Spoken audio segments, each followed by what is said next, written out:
AFP. Agradecemos su participación en esta instancia en la que buscamos de alguna manera generar un espacio de diálogo fructífero y reflexivo en torno a los desafíos fundamentales que comprometen a la ética, a la política y a la economía.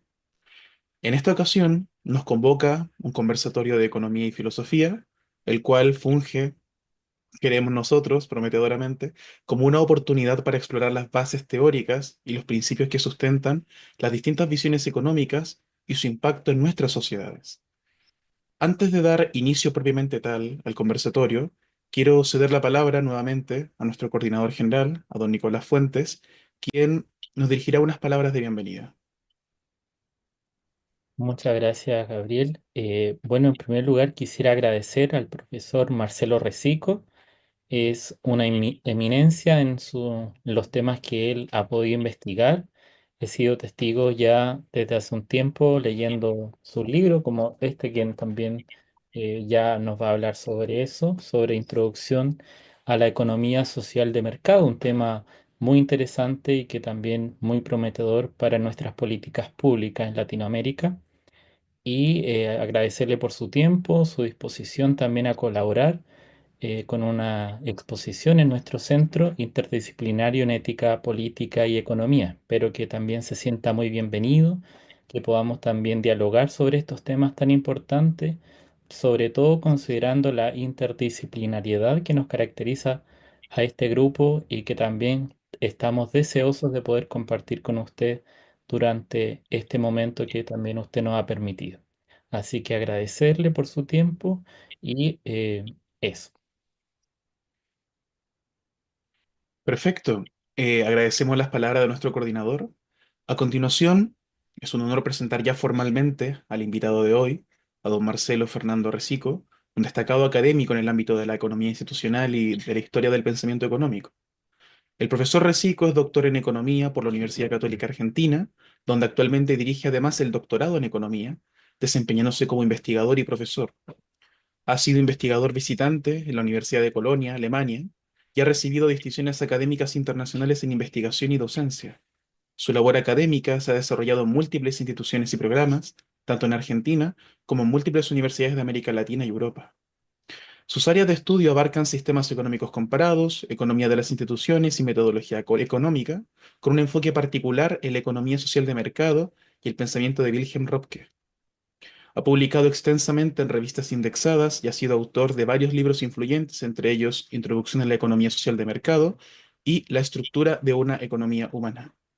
Además, ha trabajado en el análisis de los desafíos actuales de la economía global, abordando temas como el capitalismo rentista, el patrimonialismo y la competitividad en la era digital. En su rol como investigador, ha colaborado también con con la Fundación Konrad Adenauer, organismos internacionales y gobiernos, participando en el diseño de estrategias de desarrollo económico para América Latina. Su producción académica más reciente incluye estudios sobre las crisis del conocimiento y la misión de la universidad, la competencia global de modelos económicos y la interacción entre tecnociencia y humanismo. En la charla de hoy, el profesor nos va a invitar a reflexionar sobre los desafíos económicos y filosóficos contemporáneos, examinando las eventuales zonas de encuentro entre ambas disciplinas, entre ambos campos disciplinares. La intervención del profesor tendrá una extensión que él irá ahí modelando como buenamente pueda, tras lo cual abriremos nosotros un espacio de diálogo para que el público pueda formular preguntas y profundizar en los temas abordados, beneficiando así un diálogo fructífero que retroalimenta a todas las partes. Sin más preámbulos, dejo con ustedes al doctor Marcelo Fernando Rcico. Bueno, muchas gracias Gabriel por la presentación que me parece muy pertinente y a Nicolás por la invitación. Buenas tardes a todos ustedes. Estoy un poquito constreñido por el tiempo que hemos acordado, así de unos 20, 30 minutos, así que si no, hubiera sido interesante que se pudieran presentar ustedes y entiendo que por lo que me ha adelantado Nicolás, la mayoría vienen de la filosofía, de las humanidades, de las ciencias sociales y ciencias políticas, ciencias sociales y algunos de economía. Así que me siento muy cómodo con ese auditorio. Y bueno, lo que acordamos un poco con Nicolás o lo que yo propuse fue enviar 4 o 5 artículos de distintos formatos, algunos más académicos, otros más de divulgación, otro incluso casi periodístico, que tienen algunos temas que estoy trabajando últimamente. Y como introducción a eso, más que un tema teórico en abstracto, contarles un poco cómo llegué a trabajar estos temas, ¿no? Más bien. Entonces voy a hacer una breve introducción que es como una mini bio intelectual y después podemos discutir sobre los temas de los artículos o algo que a ustedes les pueda interesar preguntarme, ¿no? Así que, bueno, básicamente yo estudié economía. Bueno, tuve una formación en el colegio secundario, fui a un colegio confesional católico y siempre me interesó, bueno, o me fui reconociendo con el tiempo, digamos, deudor un poco del pensamiento del humanismo cristiano, digamos, en términos generales. Yo tuve un tema vocacional ahí, pasé por distintas carreras antes de completar economía, entre ellas ingeniería y también filosofía, ¿no? Finalmente terminé mi licenciatura en economía en la Universidad de Buenos Aires, la universidad pública. Em, y uno de mis mejores amigos estudió la carrera de filosofía, así que yo muchas veces digo que soy filósofo de oyente, digamos, ¿no? Aquí se dice en Argentina de oyente cuando uno asiste a las clases, pero no da los exámenes y no recibe el título, ¿no? Pero bueno, dentro de mi carrera como economista tuve dos inquietudes. Una, obviamente, lo que pasaba en el país con las crisis económicas. En ese entonces teníamos al presidente Alfonsín y la crisis de la hiperinflación del año 89. Este, y yo venía de la Universidad de Buenos Aires, donde tenían una línea fina a ese gobierno. Y por otro lado, la presentación en general de la teoría económica, que ahora podría decir que es un enfoque positivista, ¿no? Basado en el paradigma empírico matemático, para desarrollar los principales conceptos y teorías de la economía, ¿no? Entonces, yo estaba totalmente intrigado de dónde salían esas curvas de oferta, de demanda, los modelos matemáticos, y decía, ¿de dónde diantres sale esto, no? Con una formación más bien clásica, ¿no? En las humanidades y en el pensamiento humanista cristiano, algunas cositas de Santo Tomás de Aquino, algo del neotomismo. La verdad que no entendía de dónde salía todo eso y bueno, obviamente tenía una gran inquietud por encontrar un enfoque de economía que fuera más compatible con esa visión filosófica o esa cosmovisión, y por otro lado también con preocupaciones sobre el tema de la organización institucional y las discusiones de política económica, ¿no? Entonces, con este amigo que discutíamos muchos temas de filosofía, bueno, fuimos recorriendo ese camino. Un segundo ítem muy importante fue mi maestría, que fue en Economía y Ciencias Políticas. Fue aquí en Argentina, en un instituto que ahora está bastante de moda porque era un instituto ultraliberal basado en la Escuela Austríaca de Economía, que ahora está bastante de moda, un poco porque la promociona nuestro nuevo presidente, Javier Milei. Entiendo que en Chile tiene bastantes amigos y un círculo también afín, ¿no? A la Escuela Austríaca de Economía, que es una escuela muy liberal en cuanto a las proposiciones económicas y de política económica, pero por otro lado, desde el punto de vista filosófico, tiene una base epistemológica diferente a lo que llamamos la corriente principal de la economía, que es este enfoque positivista basado en el modelo empírico matemático que la economía toma sobre todo del éxito de la física moderna, ¿no? Después con el tiempo lo fui investigando, ¿no? Entonces, esta escuela austríaca tiene un paradigma diferente desde el punto de vista epistemológico. Por ejemplo, Ludwig von Mises, si ustedes lo conocen, tiene un enfoque más bien kantiano, ¿no? Donde basa toda digamos, su desarrollo de la economía en a prioris, ¿no? Intelectuales. Después Hayek, Friedrich von Hayek, otro gran economista austríaco, que quizás les suena a ustedes, bueno, tiene un enfoque más evolucionista, biologicista, ¿no? Así que bueno, tienen otras matrices filosóficas y epistemológicas, ¿no? Dentro de esa maestría encontré a este Wilhelm Röpke, un economista alemán, que tuvo que ver mucho con la reconstrucción económica de Alemania después de la Segunda Guerra Mundial y que fue parte integrante, digamos, del enfoque de la democracia cristiana, ¿no? De Konrad Adenauer, ¿no? Entonces, bueno, como era un liberalismo más moderado, un liberalismo humanista, un liberalismo con una base filosófica más afín a lo que yo estaba buscando, me decidí a hacer mi tesis de maestría, ¿no? Y con posterioridad yo entré a trabajar en la Universidad Católica Argentina, me inscribí en el doctorado, me incorporé como profesor y como investigador y profundicé mis estudios en REPKE, ahí se ve mejor, haciendo estudios de investigación en Alemania, en el instituto donde están los archivos del autor. No sé si ven bien ahí, pero este libro se llama La estructura de una economía humana, reflexiones sobre la actualidad del pensamiento de Repke, ¿no? Tiene unas 320 páginas. Está disponible online en formato ebook. Si buscan mi nombre y estructura de una economía humana, es un poco mi estudio de doctorado sobre Repke, ¿no? Entonces, bueno, ahí pude hacer digamos, encontré un poco mi beta principal. Repke entonces tiene una formación humanística muy amplia, como era la europea de fines del siglo XIX, principios del XX. En Alemania había influido mucho una corriente de economía que se llamó la Escuela Histórica Alemana, que quedó bastante golpeada, digamos, después de la Segunda Guerra Mundial, pero tenía un enfoque institucionalista, histórico y ético, ¿eh? Estos autores rechazaban algunos elementos de la escuela histórica, más bien intervencionistas, desde el punto de vista de la política económica, proponiendo una visión más liberal, pero seguían en la tradición de la economía vista como una ciencia humana, como una ciencia social, como una ciencia con mucho impacto con el tema filosófico y ético, ¿no?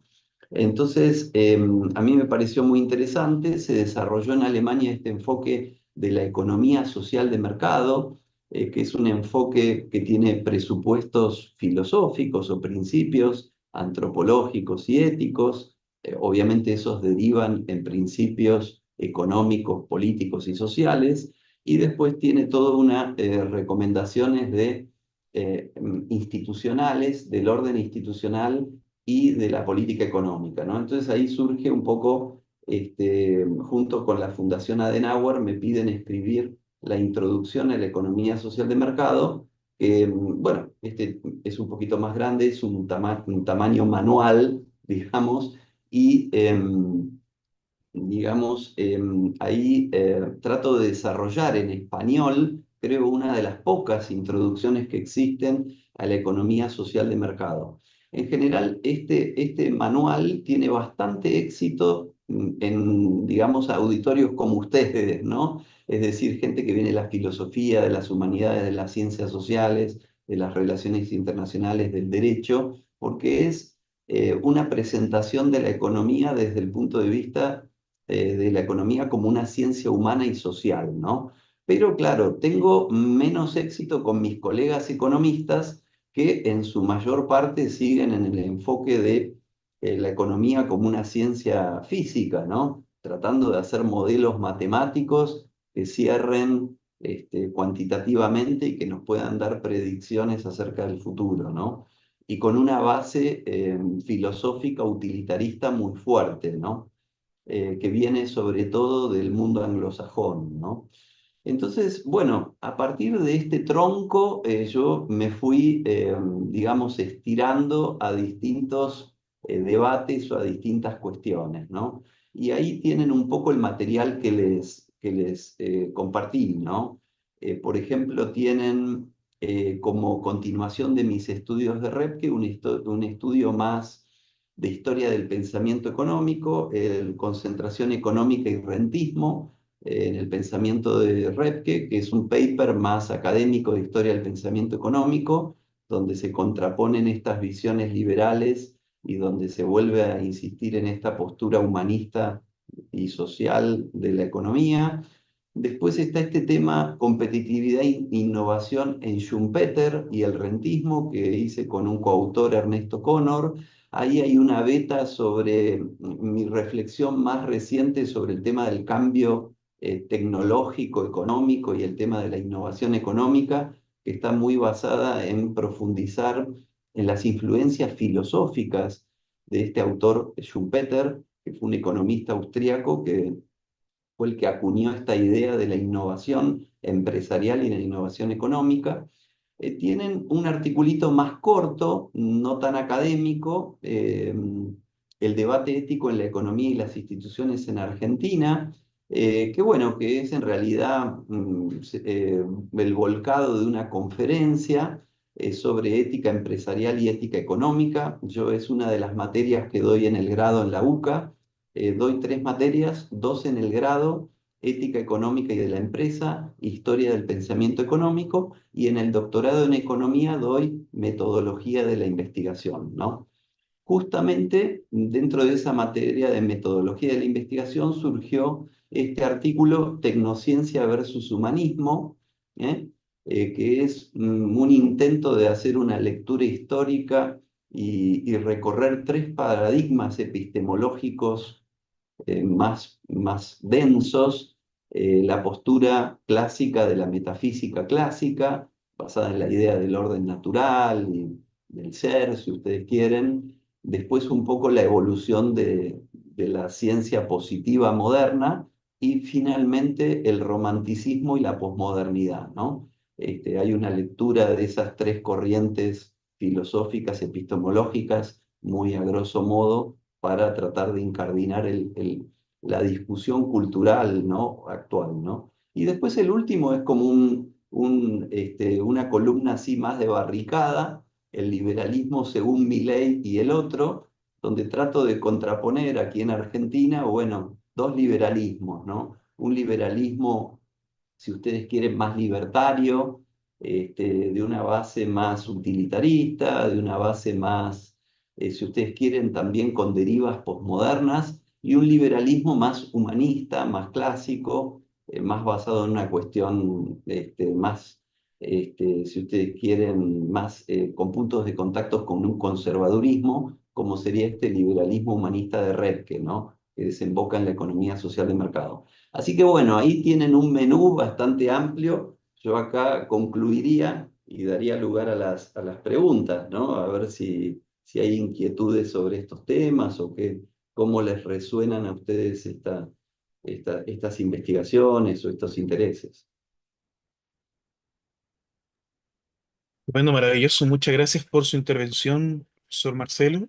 Invito ahora a que nuestro público, ya sea por vía estrictamente oral o por vía escrita, le haga llegar paulatinamente sus inquietudes, sus preguntas aquí al profesor ponente.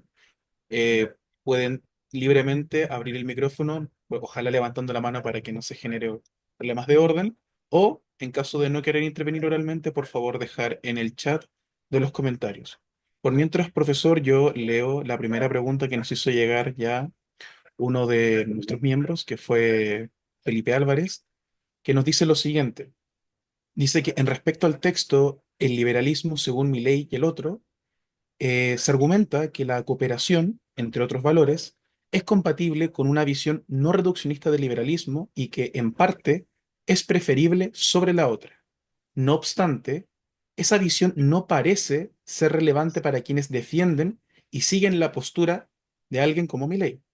Si bien las causas pueden ser diversas, el colectivo ha preferido, entre otras tantas cosas, un liberalismo reduccionista por sobre otras opciones disponibles. Y aquí viene como la parte fundamental de la pregunta. ¿Qué argumento podríamos dar, además de los mencionados en su texto, para convencer a la ciudadanía de que esa forma de liberalismo, el reduccionista, es contraproducente en relación con otras formas de liberalismo? ¿Qué atractivo podría suscitar esa alternativa? Bueno, muchísimas gracias por la pregunta, ¿no? Que es una pregunta muy importante como todos los temas que abarco, ¿no? Hay que ver si la respuesta está a la altura de las preguntas que voy eligiendo, ¿no? Como que a veces me pregunto, me planteo preguntas muy ambiciosas y a veces la respuesta puede no alcanzar, ¿no? Pero es lo que tiene implícito la pregunta que me formulas, digamos, es una preocupación muy candente actual, ¿no? En primer lugar, la postura de Milei es bastante ecléctica, ¿no? Es una persona con una formación que quizás no es súper académica, aunque tiene una base, un profesor universitario, no sé si hizo alguna maestría, pero y bueno, y también diferencio mucho, aparte de ese eclecticismo, digamos, dentro, pero por supuesto más bien liberal desde el punto de vista de las corrientes económicas. En principio estaba en una línea más neoclásica, que vendría a ser esta línea positivista. Después hubo un amigo que lo llevó hacia la economía austríaca y sobre todo las últimas etapas a algunos pensadores austríacos más radicales, ¿no? Que podríamos llamar libertarios, ¿no? Ya directamente no liberales clásicos como un Adam Smith, sino mucho más posmodernos y más drásticos, ¿no? Más radicales, ¿no? Pero eso se mostró mucho en su campaña, ¿no? Ahora tenemos un contraste con su ejecución política, ¿no? Porque dado que la realidad es más compleja y bueno, tiene que también encontrar negociaciones con distintos actores, bueno, tiene una dosis de pragmatismo, ¿no? Entonces, el primer punto, identificar a Milei con una postura no es tan sencillo, ¿no? Porque, bueno, no es un intelectual y además va cambiando, ¿no? Pero si tomamos esta postura libertaria, ¿no? Como por ejemplo autores como Rothbard, ¿no? O Ayn Rand, que es una novelista y un poco filósofo norteamericana, que también estaba cerca de Rothbard, o las posturas más extremas de un Mises ¿no? O otros representantes más clásicos de los austríacos. em, yo creo ahí está un poco planteado el artículo, ¿no? Y yo tengo un artículo previo que se llama Libertad y Economía, donde hago una historia de dos avenidas del liberalismo, como esta avenida más, si ustedes quieren, positivista, utilitarista, individualista, que desemboca mucho en la ciencia económica y que tiene tiene también otra rama que es más relativista, posmoderna, que vendría a ser este libertarianismo, este anarcocapitalismo, ¿no? Y después las vertientes del liberalismo más humanistas, que tocan algunas líneas más conservadoras o tradicionalistas, ¿no? Entonces, en ese artículo que es más largo, tiene unas 15 páginas, van a encontrar más argumentos del tipo histórico, ¿no? Y lo que yo trato de hacer ahí es ir mostrando históricamente, porque tiene una línea de pensamiento intelectual y una línea como de aplicación de esas ideas a la práctica en los últimos 2 siglos. Es un artículo muy ambicioso y voy mostrando las distintas épocas, ¿no? Por ejemplo, el neoliberalismo actual, antes de eso la posguerra con un liberalismo keynesiano más mixto, y voy mostrando los resultados, ¿no? Así que voy mostrando ahí algunos resultados económicos, no con datos y estadísticas, pero sí con distintas crisis y situaciones que se fueron planteando. Sería quizás muy largo tratar de detallar todo eso, pero se los puedo mandar a Nicolás con mucho gusto a continuación, ¿no? Lo último que digo sobre este punto es que estoy muy interesado últimamente, y quizás a alguno de ustedes les interese, sobre las derivas un poco totalitarias del liberalismo, ¿no? Como que hay este liberalismo posmoderno, radicalizado, anarcocapitalista, termina siendo un poco dogmático, ¿no? Y termina siendo un poco antiliberal, ¿no? Cómo el liberalismo está cayendo un poco en posturas más eh, dogmáticas, más drásticas, más agresivas, y algunos empiezan a decir que hay rasgos fascistas, ¿no? Dentro de algunas líneas liberales actuales o por lo menos de extrema derecha, ¿no? Es un fenómeno que a mí me interesa mucho, sobre todo ver las vetas filosóficas de este punto, y por ahí si surge alguna pregunta puedo mencionar algo más al respecto. No, perfecto, gracias Marcelo. Voy a dar la palabra a Ignacio, luego vamos a leer la pregunta de Camilo que está en el chat y luego le doy la voz a Hilda. ¿Bien? Por favor, Ignacio. Estás muteado, Ignacio, no se te escucha. Eh, Muy bien, doctor, es un honor y ha sido un placer escucharle. Yo me presento muy brevemente, soy profesor en la Universidad Católica de Concepción, de Chile, de filosofía, pero también de algunas áreas de... Y estuve estudiando la economía social de mercado en Alemania con una beca de la Fundación Erhard, ¿no? Bueno, quiero hacerle un par de preguntas, a ver si, ¿qué opina usted de esto? Una es, si le parece a usted la importancia de la difusión de la economía social de mercado hoy en día, de tener instituciones como esta, por ejemplo, que estos jóvenes están armando acá, que realmente difundan esto, porque todo parece indicar que se está perdiendo un poco, ¿no? Este modelo alemán que fue hegemónico en los años 80, 90, es la base del modelo europeo, ¿no? Entonces se está perdiendo por la polarización que se está dando, este liberalismo libertario del que se habla, y unas izquierdas de un socialismo democrático a la deriva, ¿no? Entonces, dejarle caer un detalle, no sé en Argentina, pero en Chile, la democracia cristiana como que ha perdido un poco sus bases filosófico-conceptuales que usted conoce. Y para que se haga una idea, he sabido por colegas que ya la Fundación Adenauer ya no ha financiado cosas de la democracia cristiana chilena, o sea, porque ya la ve como que no está respondiendo a esa difusión, ¿no? Entonces, no sé, animar, no sé si usted está de acuerdo, a la importancia de difundir esto, de conocerlo bien, porque es un modelo exitoso en Alemania y en Europa, y de difundirlo, porque realmente, si no, la polarización hacia los extremos nos va a llevar, como dice usted, a fascismos de derecha. Esta es mi primera pregunta. Si pudiera, haría una segunda, pero lo dejo al arbitrio de Gaby. Mire, yo creo que tenemos tiempo, así que a medida que vayamos contestando las preguntas, si todavía se mantiene, si por ejemplo la respuesta eventual que vaya a dar el profesor no termina por contestarla y todavía queda en el aire, la menciona y adelante. Vale, muchas gracias. Sí, sí, son temas muy importantes, muy complejos y que es muy difícil sintetizar, ¿no? Pero te agradezco, Ignacio, muchísimo la pregunta. Yo obviamente tengo la misma inquietud. Me parece que obviamente hay distintos fenómenos en marcha de la segunda posguerra, donde se instala esto a la actualidad, han cambiado mucho las cosas.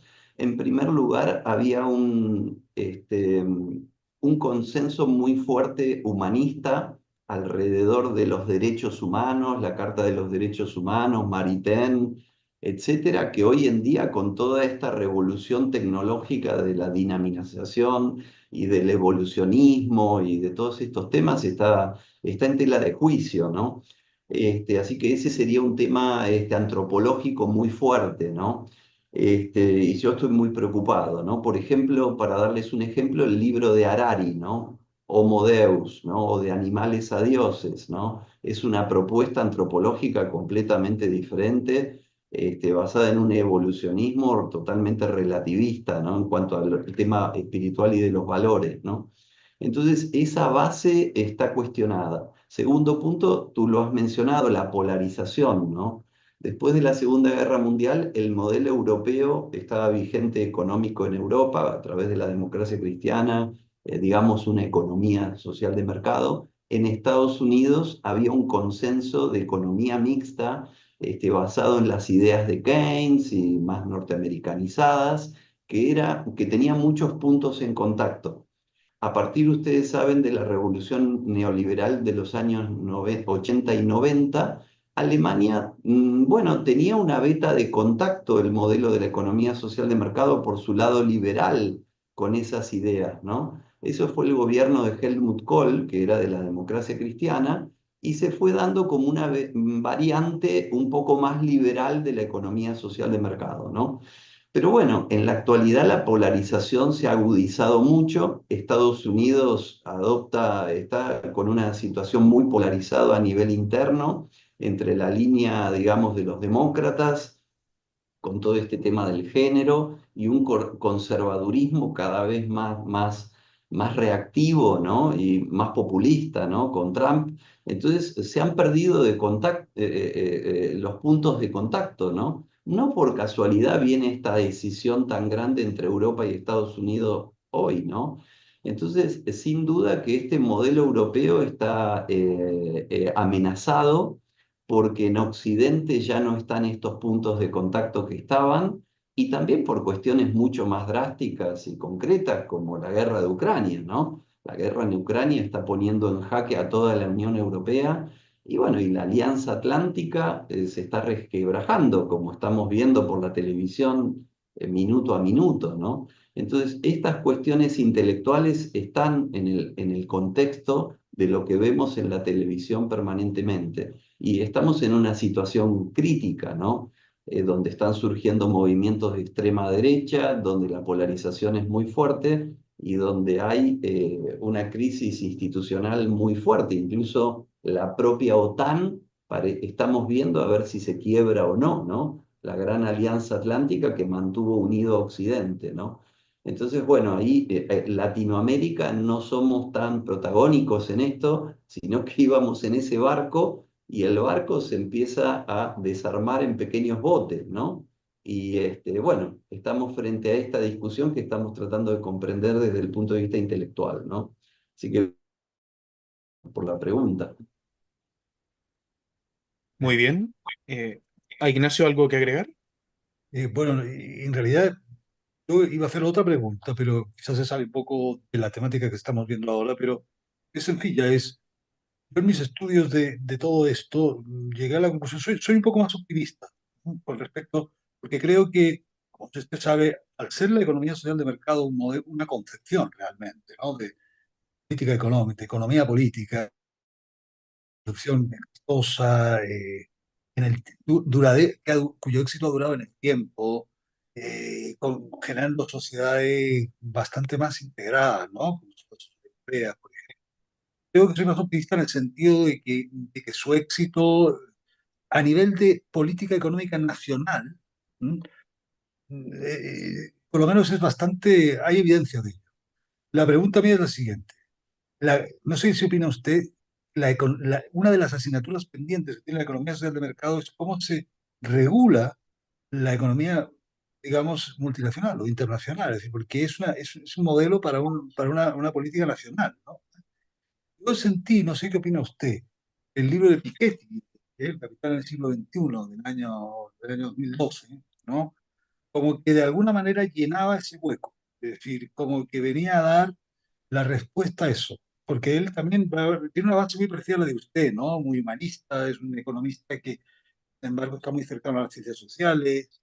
Él no habla mucho de economía social de mercado, pero sí que en el fondo da una solución de gobernanza global de la economía que va en esa misma línea, o sea, una economía de libre mercado, pero con impuestos al capital en las grandes zonas y controlando un poco digamos, las desigualdades, ¿no? Entonces, ¿qué opina usted de eso? O sea, si es que a lo mejor Piketty complementa o no el modelo alemán, pregunto. ¿Cómo lo ve? O sea, Sí, sí, sí, con mucho gusto. Gracias también por la pregunta. Mira, me surgen varias reflexiones. Primero, sobre el éxito, ¿no? Bueno, yo creo que una cosa es el éxito nacional, que no hay duda, ¿no? De la economía nacional. Otra cosa es cómo puede funcionar el modelo, porque obviamente en Alemania le fue muy bien económicamente durante este periodo de la globalización, que no sabemos si está terminando, ¿no? Porque con las guerras comercial de Trump, no sabemos si es un pequeño paréntesis en una globalización que continúa o si va a haber un giro, ¿no? Entonces, yo creo que hay cuestiones bastante estratégicas de bastante largo plazo que muestran que ese proteccionismo de Estados Unidos no es un pequeño paréntesis, sino que es una continuidad, ¿no? Dentro de un mundo que se fragmenta esa globalización, Alemania que creció mucho por su capacidad competitiva, bueno, se ve diferenciada, ¿no? Y después yo veo como la conformación como de tres bloques, ¿no? Una cosa es Europa con su modelo de economía social de mercado, que está más pulido en el norte y un poco menos en el sur. Después está el modelo chino más autoritario de la economía, con más intervención del Estado. Y después está el modelo anglosajón, un poco más anclado dentro de la postura neoliberal, ¿no? Entonces, veo una competencia de esos modelos, ¿no? Y bueno, y vamos a ver qué pasa. Y el último punto sobre Piketty a mí me parece muy interesante. Piketty para mí es una continuación de ese consenso de posguerra keynesiano, modernizado obviamente, y de alguna manera refleja que dentro del Partido Demócrata, digamos, la cuestión de la economía de mercado con ciertas instituciones o con una función social quedó esa idea, digamos, como bastante importante y con varios economistas que la apoyan, como Stiglitz, como Krugman, como Piketty, pero tenemos el problema valórico en los demócratas, ¿no? Sobre el cual reacciona muy fuerte el conservadurismo, ¿no? Que se han tomado mucho de la agenda de género, del pluralismo y en una postura un poco más relativista con respecto a estos temas. La economía social de mercado, por otro lado, es esa economía social, pero con una visión de valores en una antropología judeo-cristiana más clásica, si uno quiere, ¿no? Que se fue modernizando un poco, pero digamos, tendríamos la afirmación de los valores desde el punto de vista antropológico y éticos más afines al conservadurismo, y tendríamos por otro lado un modelo económico más parecido al progresismo. Entonces es como que quedaría con un pie en cada campo, y en esa polarización, digamos, hay gente que opta por un lado porque es más social y no le importa tanto lo valórico, o es más pluralista en lo valórico, o otra gente que es muy fuerte en lo valórico y cree que hay que volver a una idea de derecho natural y más fuerte con respecto a ciertos temas de género y de opciones por la vida. Y bueno, y están en una opción más liberal en términos económicos, ¿no? Entonces, en Alemania también está también esa polarización. Vieron cómo creció la extrema derecha en términos políticos, pero terminó ganando las elecciones el partido de la democracia cristiana, ¿no? O sea que uno tiene la esperanza de que ahí esa polarización no termine de generar un péndulo o una contraposición tan fuerte como está pasando en Estados Unidos hoy, ¿no? Muchas gracias, Perfecto, profesor. muchas gracias. La siguiente pregunta de Camilo dice, ¿ve usted, se referencia a este profesor Marcelo, ve ciertas tendencias de atomismo político radical en los libertarios más conservadores como el de Milei? Disculpe, en los libertarismos más conservadores como el de Milei. Sí, una tendencia a la atomización, si Sí, escuché dice, bien. sí, sí, dice ciertas tendencias de atomismo político radical en los libertarismos más conservadores como el de Milei. Ujú. Bueno, Milei es, ya les digo, es una persona que no es fácil de interpretar. Bueno, si ustedes ven, es una persona, por acá alguien dijo, creo que estábamos hablando al principio, sobre el tema de los cambios en el sentido común de la ética, ¿no? Y si se mencionó ahí la mentira, ¿no? Bueno, yo creo que es un personaje muy maquiavélico, no en el sentido más extremo de la palabra, sino en el sentido de que el fin justifica los medios, ¿no? Entonces, bueno, él va utilizando las teorías y sus argumentos, es un gran formulador de argumentos y, bueno, y un buen comunicador, podemos decir, o muy buen comunicador, pero que hace uso de las ideas y todo, bueno, la verdad que no es muy coherente, ¿no? Yo creo que en el fondo, por su vida personal, por su historia, por su biografía, es más bien un libertario. Pero ¿qué pasa? En Estados Unidos la variante que está dominando es el conservadurismo o esta línea populista de derecha de Trump, ¿no? Que tiene una propuesta de guerra comercial, o sea, está en contra de la idea de libre comercio, ¿no? Se está peleando hasta con los socios de México y de Canadá del Acuerdo de Libre Comercio de América del Norte, ¿no? Quiere reindustrializar a Estados Unidos, que bueno, no es una idea muy liberal económica que digamos, ¿no? Y después, bueno, tiene toda esta agenda, este, en términos de valores, de ir en contra de toda esta idea del género, ¿no? Y de la relativización de ciertos valores, ¿no? Entonces, bueno, él está tratando de seguir esa estela, ¿no? Entonces, siendo libertario y anarcocapitalista, como se adjudicaba dentro de su retórica electoral, se pasó por una cuestión de ahora es el presidente, es el jefe del Estado argentino, tiene que tener cierto pragmatismo y además se quiere poner en la estela de Trump, ¿no? Entonces, bueno, ahí tiene tres componentes bastante heterogéneos, ¿no? Entonces, bueno, ¿en qué quedamos, no? A mí me parece, mi lectura, pero bueno, obviamente habría que esperar que pase el tiempo y tener una visión académica más acabada. Es difícil hacer historia mientras uno está dentro de la historia, ¿no? Pero si ustedes me piden, yo creo que su postura conservadora es totalmente utilitaria, ¿no? En el sentido que él no cree en eso, ¿no? Bueno, él no tiene familia, no tiene esposa, no tiene hijos, vive con perros, ¿no? Tenía un perro que él apreciaba mucho y lo hizo clonar, entonces vive con 4 perros en su casa. Digamos, no me parece una familia muy tradicional eso, ¿no?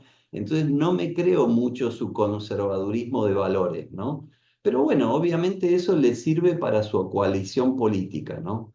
Entonces, creo que es un animal político, ¿no? Donde va haciendo lo que conviene dentro de encontrar algunas fórmulas para matizar o para disimular sus contradicciones, ¿no? Entonces, sí lo veo como un libertario, ¿no? Como un liberal extremo en términos económicos y en términos morales, ¿no? Y en ese sentido es un individualista y podríamos decir que en ese sentido es un atomista, en el sentido de un individualista extremo, ¿no? Bueno, uno de sus argumentos es que no existe el concepto de justicia social, ¿no? Con lo cual entró en choque bastante con la gente que tiene una visión más humanista cristiana y conservadora, y entonces apoya políticamente y lo ha votado, pero bueno, eh, y entra en contradicción con la Iglesia Católica. Y bueno, yo escribí una columnita sobre eso, un poco contradiciendo, ¿no? Está en la línea de la que les envié el liberalismo de Milei y el otro, ¿no? Así que me remito un poco a esa respuesta. Perfecto, muchas gracias. Hilda, por favor, coméntanos. Estás muteado, no se te escucha. Ahora. Que como entro con la cuenta de mi pareja, pues me cambio el sexo en en cada charla a la que voy. Veo, estás muy posmoderno. Eso iba a decir, que estoy en el otro extremo ahora de lo que nos toca hablar hoy. Bueno, muy rápido porque veo que hay muchas preguntas también por el chat y no quiero quemar demasiado. Bueno, yo como tengo que ir presuntamente en mayo al Instituto Juan de Mariana, que están toda esta gente y quizá alguno peor, pues bueno, a ver qué opina, ¿no? Yo voy a decir algunas cosas con las que, porque yo quizás sería el típico liberal clásico. Entonces, claro, el liberal clásico cuando se encuentra con el libertario se da cuenta de que hay cosas a las que él no le puede seguir, ¿no? Entonces, una de las cosas que te suelen decir mucho es la idea del orden espontáneo, ¿no? Entonces, no sé si ellos entienden muy bien que el orden espontáneo no es una institución matemática, es una institución moral, ¿no? Es una definición moral, ¿no? En la naturaleza el orden espontáneo teóricamente puede darse, pero tiene consecuencias terribles. Es decir, un orden espontáneo puede ser que aparezca un superdepredador y destruya toda una fauna. Eso es un orden espontáneo. ¿Qué más espontáneo que sean todos exterminados? ¿No? Por ejemplo, te dicen, bueno, aquí no hace falta regular porque en todo caso habrá un orden espontáneo. Y digo, bueno, y ese orden espontáneo a lo mejor es que mueran 200.000 personas. Entonces, hay ese problema. Luego siempre es verdad que hay unas características que suelen definir mucho al libertario o a la literatura libertaria, si no queremos nombrar a nadie, ¿no? Que es que suelen ser hombres o mujeres, por ejemplo, en las novelas de Ayn Rand, todos son o hombres o mujeres, pero muy atractivos, con una gran oratoria, con mucha fuerza para adelante, bastante sabios, bastante valientes, etcétera, etcétera. O sea, todo el mundo que dice, no, no, autonomía de libertad, yo puedo llegar a cualquier lugar, digo, hombre, ya, pero es que usted, claro, los ejemplos que usted me pone es las de un superhumano. Pongamos una persona común y corriente que a lo mejor puede ser más débil en algunos aspectos de su vida. Eh, otra problemática que aquí veo, igual que cuando yo hacía algunas asignaturas de historia, que siempre me gustó, ahí la tengo a ver si me la saco algún día, yo me encontraba mucha gente ahí en historia medieval que me sacaba Marx y yo decía, pero oiga, no, igual Marx no vale para todo, ¿no?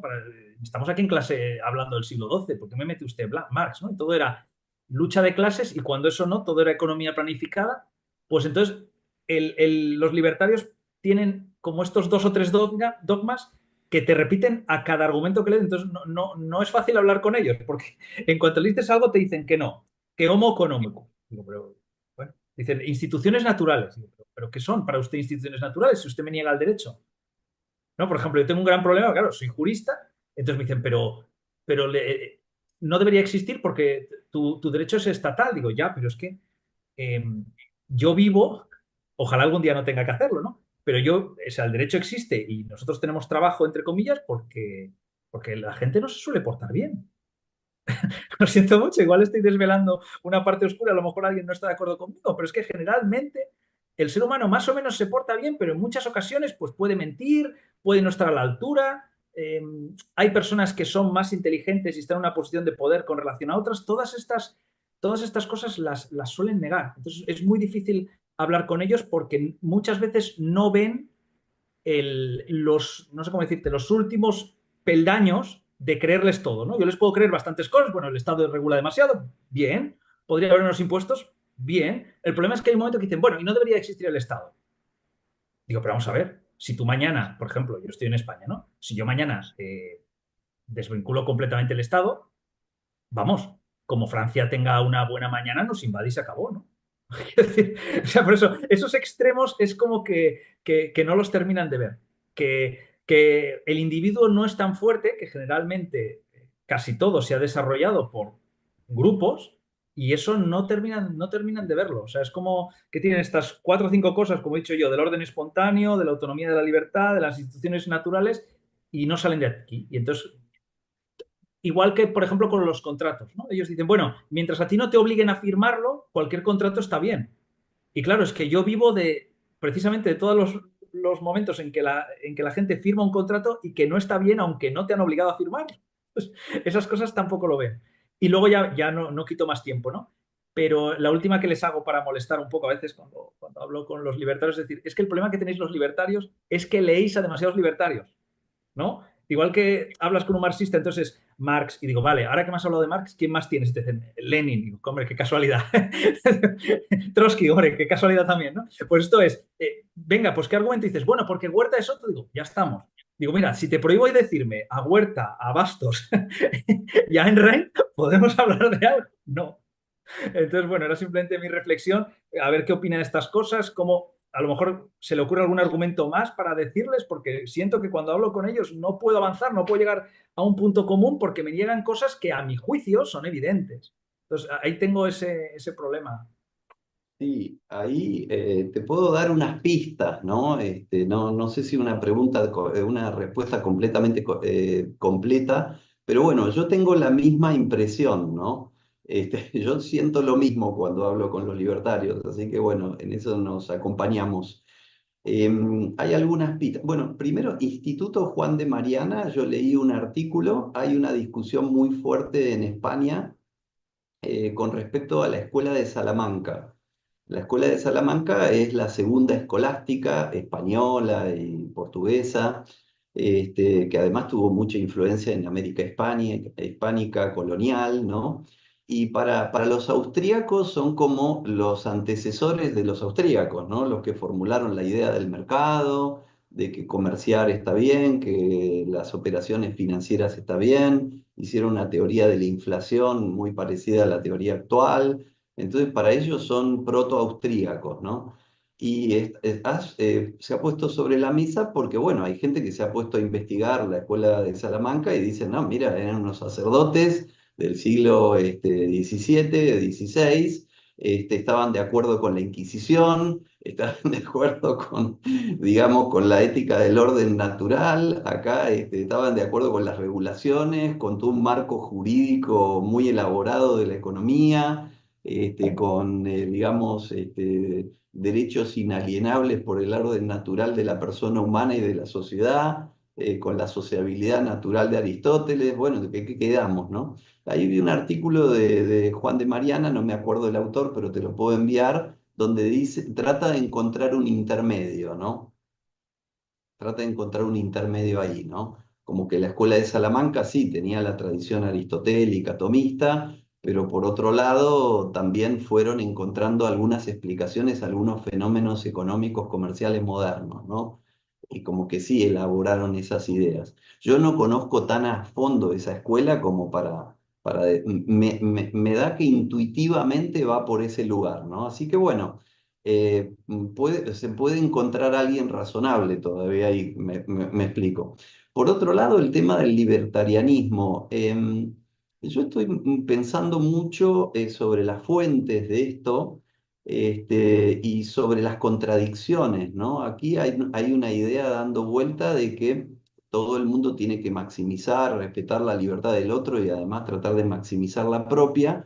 ¿Y cuál sería el límite para que no nos matemos entre todos? Bueno, la libertad del otro, ¿no? Entonces, bueno, ahí está la libertad de cada persona, es completamente respetable y además ilimitada en sí. Pero no hay ningún límite. Sí, está la libertad del otro. Perfecto, ese es el argumento de Venegas Lynch, que no sé, no recuerdo de dónde lo sacó y lo toma Milei y lo dijo en sus discursos presidenciales, ¿no? Pero yo estoy pensando, fenómeno si no hay conflicto, ¿no? Pero suponte como en la economía un contrato, un intercambio, y yo quiero maximizar mi libertad y el otro, del otro lado del contrato, también quiere maximizar su libertad. Podemos acordar un contrato formal que equipare derechos y obligaciones, o puede ser que haya un conflicto.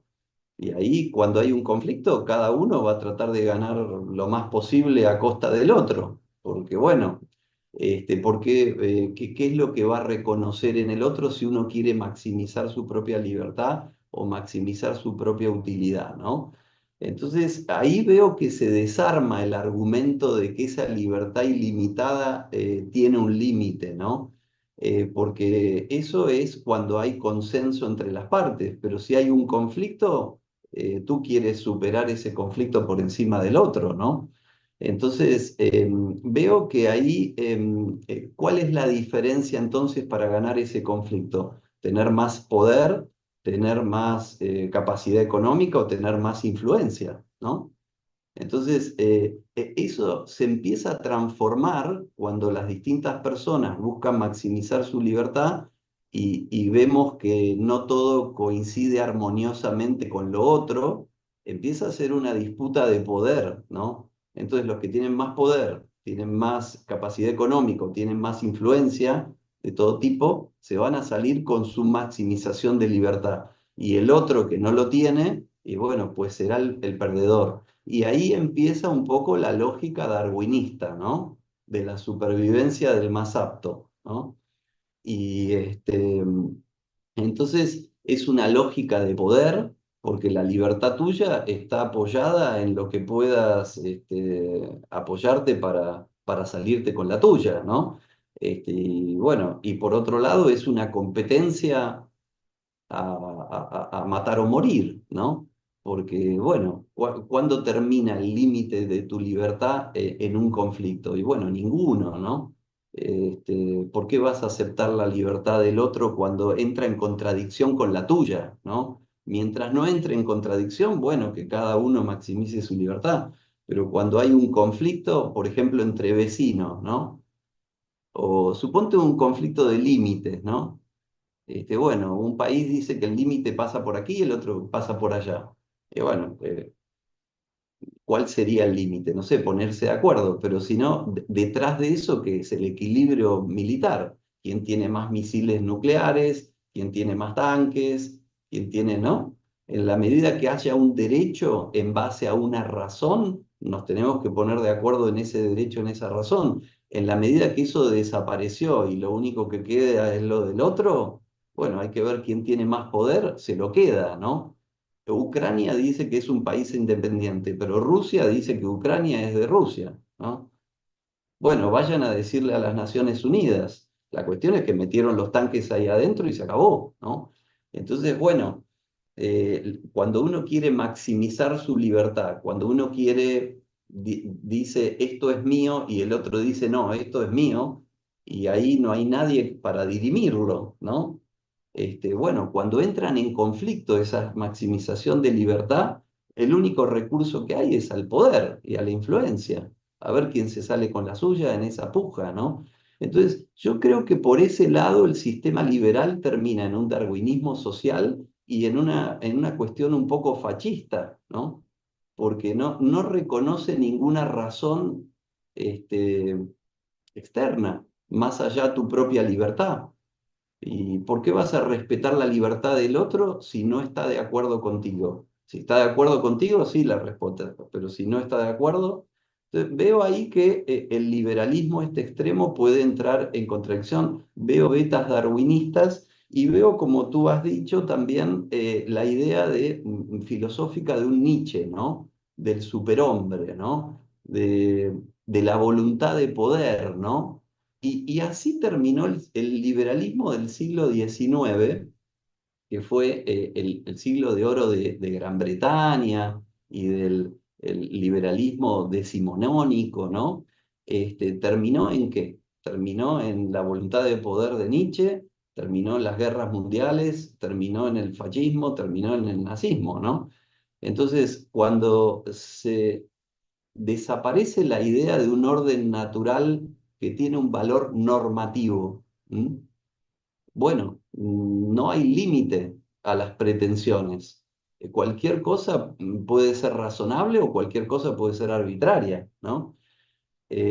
Porque, ojo, la idea que tiene Hayek y estos que usan términos darwinistas y biologicistas para su construcción económica como del orden espontáneo, para ellos el orden natural es la supervivencia del más apto y la evolución biológica, no es el orden natural de Aristóteles y de Santo Tomás, ¿eh? Son dos órdenes naturales diferentes. Entonces ahí también se produce la confusión de qué es lo natural y qué no, ¿no? Yo distingo tres visiones del orden natural. La visión aristotélico-tomista, que es un orden moral de constitución sustantiva ontológica, un poco el orden natural del deísmo, que creía en un Dios arquitecto, que había armado el mecanismo de la creación con unas reglas que funcionan según un mecanismo y los científicos van descubriendo ese mecanismo, por ejemplo, cómo giran los planetas alrededor del Sol, con Newton. Y después el orden natural darwinista. Bueno, hay una cadena alimentaria y el león se come al venado, el venado se come al ratón y el ratón se come al pasto, ¿no? Bueno, hay que ver en dónde estás de la cadena alimenticia. Milei dice que él es un león, ¿no? Y que sus partidarios son leones, ¿no? Entonces, hay una idea ahí darwinista, ¿no? Entonces, estas derivas darwinistas y nietzschianas del liberalismo llevan a una solución inhumana, ¿no? Y creo que por lo menos fascistoide, ¿no? Estoy estudiando las conexiones que hay en Ayn Rand, por ejemplo, con Nietzsche, y sobre todo en Schumpeter, este autor austríaco que escribe la idea del empresario innovador, ¿no? De la creatividad, ¿no? Las ideas de creatividad. Nietzsche era alguien que pensaba que el superhombre se iba a recrear a sí mismo, ¿no? Porque no hay una naturaleza dada, sino que se iba a constituir en un superhombre por la voluntad de poder, ¿no? Entonces creo que esta idea está bastante fuerte ahí. Trump está desconociendo y Putin están desconociendo el orden jurídico internacional y están contando cuántos misiles tienen cada uno para repartirse el mundo, ¿no?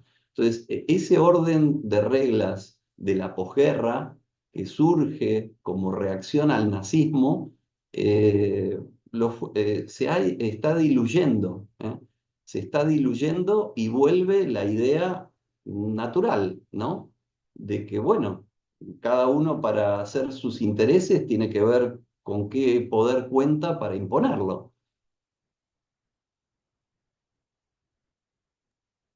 Perfecto, ¿no? Respuesta muy completa. Profesor, quedan tres preguntas. Le pediría que por favor, a medida que las vaya contestando, sean respuestas idealmente cortas, en morde el tiempo, tanto en favor de usted como de los asistentes. ¿Bien? Tenemos una pregunta de parte de Roberto, en donde nos dice, a propósito de un comentario que hizo sobre esta conexión entre el libertarianismo o liberalismo libertario con el totalitarismo, dice, pero si el liberalismo busca principalmente reivindicar al individuo, ¿cómo puede ser totalitario? ¿En qué sentido estaría orientada esa conexión? Bueno, en la idea, si es individualista, ¿no? Sí, el liberalismo es individualista por el lado, yo creo que tiene que ver mucho con Inglaterra, ¿no? Este, Inglaterra es una isla, ¿no? Es una isla y es estar aislado, ¿no? En parte. No estar con el conjunto del continente, sino estar aislado, ¿no? En una isla, ¿no? Es como algo aparte, ¿no? Y algo de eso hay, ¿no? Como cultural, histórico. Y también lo derivo un poco del utilitarismo, ¿no? El utilitarismo, ustedes saben que una de sus formas canónicas viene de Jeremy Bentham. Jeremy Bentham creía que la utilidad era la diferencia entre placer y dolor, ¿no?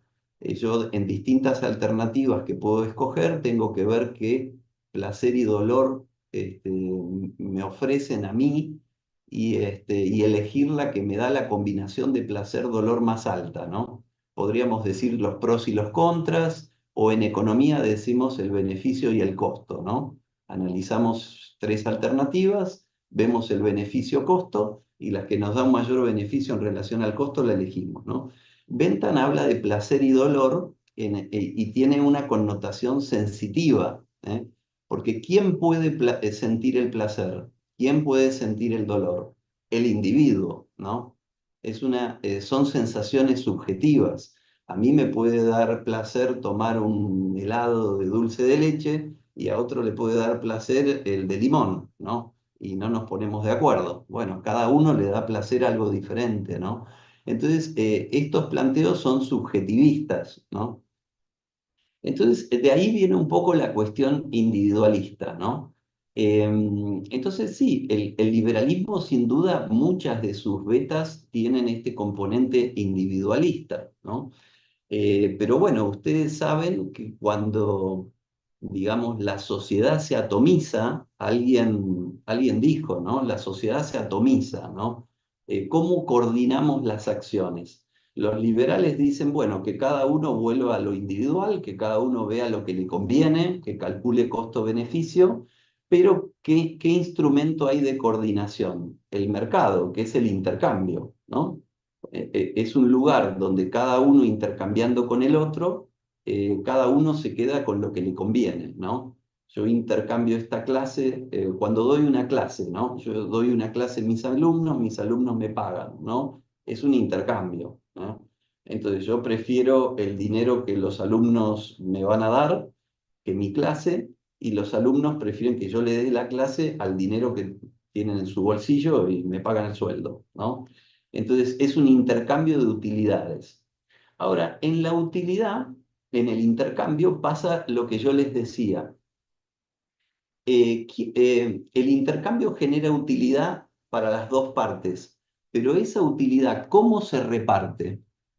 Se reparte por el que tiene mayor poder de negociación, el que tiene más información o el que tiene más poder o influencia. Se queda con mayor parte de esa utilidad. ¿Mm? Por eso es el problema de la distribución del ingreso que discute Piketty.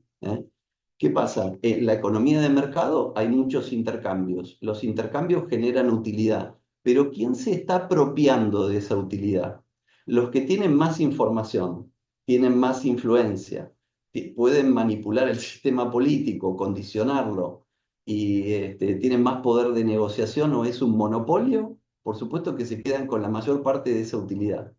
Cuando la gente se da cuenta, la mayoría, que ese sistema de mercado no beneficia a todos, sino que beneficia a unos mucho, a otros poquitos y a otros casi nada, y bueno, ahí empieza un poco un conflicto, ¿no? Y cómo se puede restablecer, digamos, el orden en el conflicto, con autoridad, ¿no? Entonces, yo veo ahí un poco la lógica de que ese individualismo, donde no hay una comunidad orgánica, real, afectiva, sino que es puramente utilitario, cuando se empieza a desenmascarar esa diferencia de poder que se va produciendo en el liberalismo extremo porque no hay reglas, porque no hay redistribución en el Estado, porque no hay un sistema social, la gente empieza a percibir eso y empieza el conflicto, ¿no? Y ahí es donde viene una de las salidas para poner orden es la autoridad, ¿no? Entonces, por eso veo que en estos libertarianismos hay tendencias autoritarias, ¿no? Obviamente te lo van a contraargumentar. Después hay autores que basan estas líneas y uno los puede analizar, ¿no? Pero cuando se diluye la autoridad y se va hacia la anarquía, justamente la reacción de la sociedad es pedir a alguien con mano dura, alguien que tenga poder y vuelva a poner las cosas en orden, ¿no? Entonces, cuando hay caos y anarquía, se pide la mano dura para restablecer el orden, ¿no? Entonces, esta disgregación de los individuos que se creen que solo con la utilidad se puede organizar la sociedad humana, no ven que no es suficiente, que no ayuda a todos por igual y que la gente que queda atrás, bueno, genera resentimiento y puede generar un conflicto, ¿no? Yo veo un poco, no lo tengo del todo pulido, no lo tengo del todo investigado, pero bueno, se los comento por si a alguno le puede interesar. No, perfecto, perfecto. Tenemos una pregunta de un anónimo, no, al menos aquí en el chat no figura su nombre, y dice, en el contexto del programa económico de Milei y su implementación, ¿cuáles consideras que son las principales diferencias con la versión que propones de la economía social de mercado? Bueno, es una buena pregunta que se puede contestar breve, relativamente breve o muy larga, ¿no? Pero bueno, em, yo les dije sobre todo que hay dos Milei, o hay varios Milei, ¿no? Pero sobre todo podríamos identificar dos. El que propuso cosas en la campaña electoral, que dijo que había que eliminar el Banco Central, dolarizar, qué sé yo, poner motosierra en todos lados.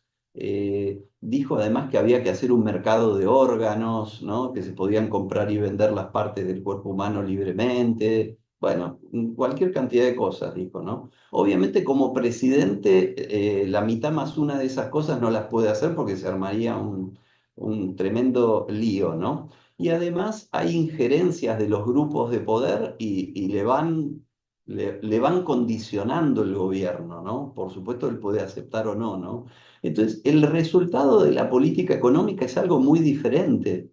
En vez de tener dolarización, ni siquiera liberó el tipo de cambio. Tenemos una cosa que se llama el cepo, que es un control regulatorio muy fuerte del Estado sobre el mercado cambiario. Bueno, ¿cómo soluciona esa contradicción? Bueno, diciendo que en el futuro lo va a cambiar, ¿no? Pero entre tanto es contradictorio, ¿no? Bueno, eso por la cuestión de la coherencia interna de su plan, ¿no? Para darles un ejemplo, ¿no? Con respecto a la economía social de mercado, es una cuestión más teórica. La economía social de mercado no cree en un mercado completamente desregulado, no cree en un estado inexistente o prácticamente inexistente como cree Milei. Creo que de máxima, yo creo que sí, que él cree en eso como de máxima, ¿no? Pero está transando, está aceptando limitaciones porque lo ve en un proceso gradual, que en la medida que tiene éxito y tiene más apoyo político, él iría más a fondo, ¿no? Yo le creo en su libertarianismo, ¿no? Entonces, no, la economía social de mercado cree que el ser humano como persona tiene aspectos propios, individuales, pero también que es un ser social, y como es un ser social, vienen un montón de condicionamientos, ¿no? Institucionales, ¿no? De sociedades intermedias, de la familia, bueno, y la lógica moral, ¿no? La moralidad del humanismo cristiano es diferente a la moralidad del libertarianismo, que es que cada uno maximice su libertad y que cada uno hace lo que le parece porque cualquier valor es subjetivo, ¿no? El libertarianismo termina en una postura totalmente relativista, ¿no? Entonces, y desde el punto de vista de la política económica, bueno, Milei, fíjense, está dando aumentó los subsidios a la clase más baja en Argentina. Eso podríamos decir es parte del sistema social de la economía social de mercado, ¿sí? Si uno cree en eso, ¿no? A mí me parece que Milei no lo hace porque cree en eso, sino que lo hace por una razón puramente política. Vienen las elecciones en octubre y una parte de su base electoral es la clase más baja, ¿no? Entonces les está dando subsidios a ellos porque son sus votantes, ¿no? Entonces, fíjense qué contradictorio que es todo, ¿no? Así que bueno, habría muchas, ¿no? Pero desde el punto de vista de definición, la economía social de mercado cree que no hay una oposición entre la libertad y lo social. ¿M? Los seres humanos somos seres que queremos tener nuestra esfera de libertad, pero también necesitamos los vínculos y las relaciones sociales y humanas para crecer y para desarrollarnos, ¿no? En el liberalismo y en el libertarianismo, lo social es puramente utilitario, ¿no? ¿Yo por qué me encuentro con otros? Porque mejoro mi situación de conveniencia, intercambiando, ¿no? O sea, esa es la lógica del liberalismo, que es una lógica puramente utilitarista, ¿no? Y que es compatible con el individualismo. Ese sería el liberalismo medio intermedio, el liberalismo utilitarista, ¿no? Después estarían estas vetas más radicales y algunas de ellas potencialmente autoritarias, ¿no? Que les traté de comentar. No, perfecto. No, muy completa la respuesta. Y ya como cierre del momento del diálogo y las preguntas, dejamos la palabra para Nicolás, para que realice la última pregunta de la noche. Bueno, muchas gracias, profesor, por su exposición. Quisiera hacer una pregunta en relación a lo que últimamente me ha llamado la atención dentro de la filosofía política. Mi tesis de licenciatura fue de Adela Cortina y propone una ética mínima y esos mínimos son garantizados por el Estado, ¿no? Entonces hablamos de una suerte de liberalismo social. Pero en ese sentido, el papel del Estado dentro de la economía social de mercado, a mi entender, juega un papel importante, ¿no? A diferencia de una concepción libertaria, pero también una concepción distinta a lo que propone una economía planificada y también de un socialismo también de economía planificada. ¿Cómo se vería este papel del Estado o su legitimidad en la economía social de mercado sin caer tan en estos dos extremos que he dicho? Bueno, es un buen punto, ¿no? Lo que dice la economía social, por supuesto, la economía social de mercado, por un lado, es de mercado, ¿no? Y en ese sentido, lo que sostiene es que dentro de la economía para el mejor desarrollo y también para que no haya una concentración de poder tan importante como pasa cuando interviene el Estado en la planificación central. Digamos, es bueno que haya un sector privado, empresas y mercados donde haya competencia, ¿no? Cree que eso es mejor para el rendimiento económico, pero también para tratar de evitar los potenciales abusos de un poder demasiado concentrado. Estamos, entonces, en ese sentido es liberal, ¿no? Cree que es más eficiente y que planifica la libertad una economía competitiva de mercado con sector privado en lugar del control estatal, ¿no? Ese es el primer punto, que estarían de acuerdo todas las posturas liberales. Por otro lado, lo que es original y lo que es diferente es que sostiene que un mercado completamente desregulado no tendería a la equidad y al mejor bienestar para todos. Tendería a la concentración económica, al monopolio, al duopolio o a titanes que se pelean entre sí mientras todos los de abajo están en la supervivencia mínima, ¿no? Y que eso no garantizaría un orden digno de la persona humana y de sus derechos y su necesidades básicas, ¿no? Entonces, ¿qué pasa? Para que esa competencia no tienda a la concentración del poder y de la riqueza, tiene que haber un orden de competencia, ¿no? En el campo económico. En ese sentido, tiene que haber una defensa de la competencia, tiene que haber políticas antimonopólicas, tiene que haber una legislación que evite los privilegios y los abusos y los réditos espurios, y tiene que haber también un marco, digamos, de promoción, ¿no? No solo evitar los abusos, sino un ámbito de promoción desde abajo hacia arriba, ¿no? Subsidiario, como dice la doctrina social de la Iglesia, ayudando para la autonomía, ¿no? Si se ayuda a la gente que tiene menores recursos, es para que se consiga un trabajo digno y que después lo pueda conseguir por su cuenta, ¿no? Si se ayuda a una pequeña empresa, es para que después sea mediana y no necesite más esa ayuda, ¿no? La subsidiariedad, ¿no? Entonces, un orden para evitar la concentración y por lo tanto el abuso de poder, y hay un orden para potenciación de los de abajo hacia arriba, ¿no? Pero no solo, no capturándolos, como hace el populismo de izquierda, sino promocionando su autonomía, ¿no?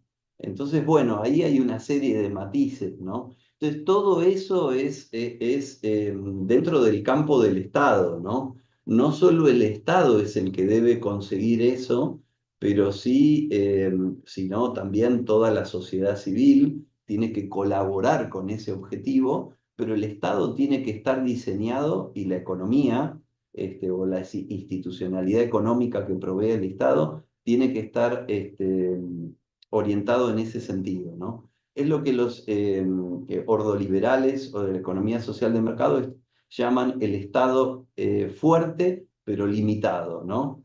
Limitado con división de poder, división geográfica y división funcional del poder para tratar de evitar el abuso, pero fuerte para que no sea cooptado por grupos de interés que utilicen a ese Estado para el propio interés del grupo de poder que lo coopta, ¿no?